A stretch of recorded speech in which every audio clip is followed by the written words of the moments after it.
Radhe Radhe everyone, welcome back to day 13 of my 40 days hard challenge. तो मेरा नाम है कृति एंड मैं कर रही हूँ बैंक एग्ज़ाम 2026 की प्रिपरेशन।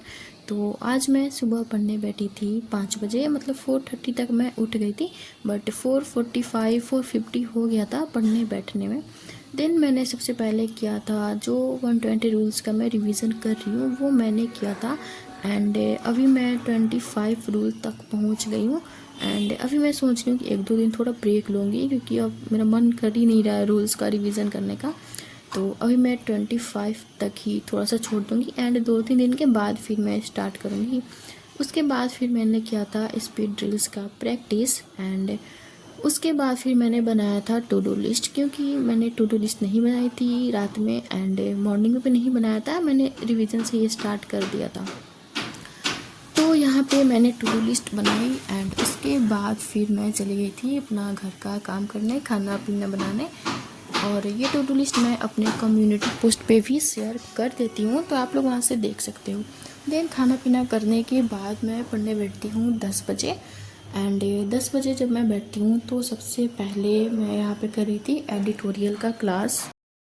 एंड अभी ना IBPS क्लर्क का भी शॉर्ट नोटिस आ गया है एंड शायद 1 अगस्त से स्टार्ट हो जाएगा IBPS क्लर्क का फॉर्म फिल करना। एंड अभी तो हर मतलब 10-15 दिन के बाद एक नया नोटिफिकेशन मिल ही जाएगा देखने के लिए। एंड लग रहा है कि कैसे होगा प्रिपरेशन, क्या मैं दे पाऊँगी कि नहीं दे पाऊँगी। मतलब कभी कभी होता है कि काफ़ी ज़्यादा ओवर थिंकिंग भी होने लगती है। लाइक जब भी आप नोटिफिकेशन आता है एक के बाद एक, तो लगता है कि इसका प्रिपरेशन करूँ कि मतलब इसका मॉक लगाऊँ, क्या मॉक लगाऊँ क्या नहीं। एंड वही सब कुछ कुछ मेरे माइंड में भी अभी चल रहा है। फिर मैंने सोचा कि अभी IBPS PO का ही मॉक लगाते हैं, क्योंकि IBPS PO ही मतलब टॉप प्रायोरिटी है ना। उससे तो और सारे एग्ज़ाम इजी ही है, जैसे SBI क्लर्क हो गया, IBPS क्लर्क, वो सब तो इजी है। तो SBI PO ही जो है वो टॉप पे है अभी। तो एडिटोरियल का क्लास ख़त्म करने के बाद मैंने रीजनिंग का मॉक लगाया था, जिसमें मेरे मार्क्स में थे 24 एंड मैंने अटेम्प्ट किया था 19 क्वेश्चन। तो एक्यूरेसी मेरी 100% थी, गलत हुआ नहीं था। एंड एक पजल में थोड़ा सा फंस गई थी एंड लास्ट में वो बना भी नहीं था पजल, 2-3 मिनट का टाइम बचा था मेरे पास, तो वो पजल वहीं लग गया एंड वो बना नहीं, तो फिर चला गया। देन उसके बाद फिर मैंने करेंट अफेयर्स का लेक्चर स्टार्ट किया था। एंड मैं ना जैसे एक मान लो जैसे एडिटोरियल कंप्लीट कर लिया, उसके 5-6 मिनट का मैं ब्रेक ले लेती हूँ, देन ही दूसरा सब्जेक्ट स्टार्ट करती हूँ। मतलब मैं बीच बीच में ब्रेक भी लेते ही रहती हूँ एंड एक लगातार ही मैं सारे कुछ नहीं पढ़ती, 5-10 मिनट का ब्रेक हो जाता है। एंड जब 2-3 सब्जेक्ट मतलब पढ़ लिए मैंने 5-5 मिनट के ब्रेक पे, उसके बाद फिर एक लंबा ब्रेक लेती हूँ मैं। देन करंट अफेयर्स का क्लास करते करते तो मैं सो गई थी, क्योंकि मुझे बहुत नींद आने लगता है करंट अफेयर्स का क्लास करने में। देन सोकर उठने के बाद फिर मैंने किया था रीजनिंग का प्रैक्टिस, पजल्स का। तो अभी यूट्यूब पे सर काफ़ी सारी पजल्स की प्रैक्टिस करवा रहे थे, तो मैं आजकल वहीं से प्रैक्टिस कर रही हूँ पजल्स, क्योंकि कोई नया आया तो मतलब नया चीज़ आ गया तो अप्रोच भी पता चलता है सॉल्व करने का, कि मैं किस तरह से सॉल्व कर रही हूँ एंड सर किस तरह से सॉल्व कर रहे हैं। एंड रीजनिंग में ना एक फ्लैट फ्लोर पजल होता है और एक और पजल होता है, उसको पता नहीं कौन सा बोलते हैं। जैसे होता है ना कि मान लो कि 6 लोग हैं और वो 3 अलग अलग सिटी से बिलोंग करते हैं, तो किसी सिटी से 1 हो गया, किसी से 2, किसी से 4, इस तरह से। तो ये 2 टॉपिक जो है ना वो मुझे नहीं आता है। तो अगर आप लोगों को पता होगा कि कोई टीचर जो फ्लैट एंड फ्लोर अच्छे से समझाया, तो प्लीज़ मुझे कमेंट करना, क्योंकि फ्लैट फ्लोर एंड ये जो टॉपिक मैंने बताया वो मेरा काफ़ी ज़्यादा वीक है, मतलब मुझे आता ही नहीं है।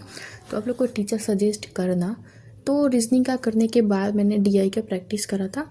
देन DI का प्रैक्टिस करने के बाद मैंने क्वांट्स का क्लास करा था। एंड आज ना मैं पूरा चेक करी थी लेक्चर खोल के, जो सर का बैच है दी मैथ्स हीरो, उसका मैंने पूरा बैच ओपन करा एंड उसमें मैंने चेक करा कि मेरा कौन कौन सा चैप्टर कंप्लीट नहीं हुआ है, कौन सा चैप्टर मैंने पढ़ा नहीं है। तो उसमें मुझे ये मिला कि मैंने टाइम स्पीड एंड डिस्टेंस वाला चैप्टर तो पढ़ा ही नहीं है, क्योंकि जब स्टार्ट हुआ था बैच ना, तो बैच के साथ ही मैं चल रही थी, तो काफ़ी मतलब SSCA तक तो मैं चली थी साथ में। एंड उसके बाद कुछ कुछ छूटना स्टार्ट हो गया था, तो 2-3 चैप्टर मुझे पता चला कि मैंने नहीं कंप्लीट करा है। तो वही मैं यहाँ पे टाइम स्पीड एंड डिस्टेंस वाला चैप्टर आज कर रही थी। एंड इसमें काफ़ी सारे लेक्चर हैं, मैं सोच रही हूँ कि 2-3 दिन में जल्दी से जल्दी जो है वो इसका बेसिक वो है क्लियर कर लेते हैं। एंड अभी तक मैंने अकाउंट्स में मेंस भी स्टार्ट नहीं करा है, तो वो अलग से ही मेरे माइंड पे प्रेशर बना हुआ है मेंस पढ़ने का। तो देखते हैं कि अभी कब मैं मेंस स्टार्ट करती हूँ। सोच रही हूँ 1-2 दिन में अभी स्टार्ट करूँ। तो आज के लिए तो बस इतना ही रहेगा। आई होप आपने वीडियो एंजॉय किया होगा एंड आपको वीडियो हेल्पफुल लगी होगी।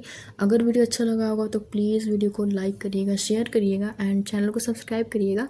और कोई भी कमेंट हो, कुछ भी मतलब वीडियो के रिगार्डिंग पूछना हो तो आप मुझसे कमेंट बॉक्स में पूछ सकते हैं। मैं आप सबका कमेंट्स पढ़ती हूँ। So thanks for watching.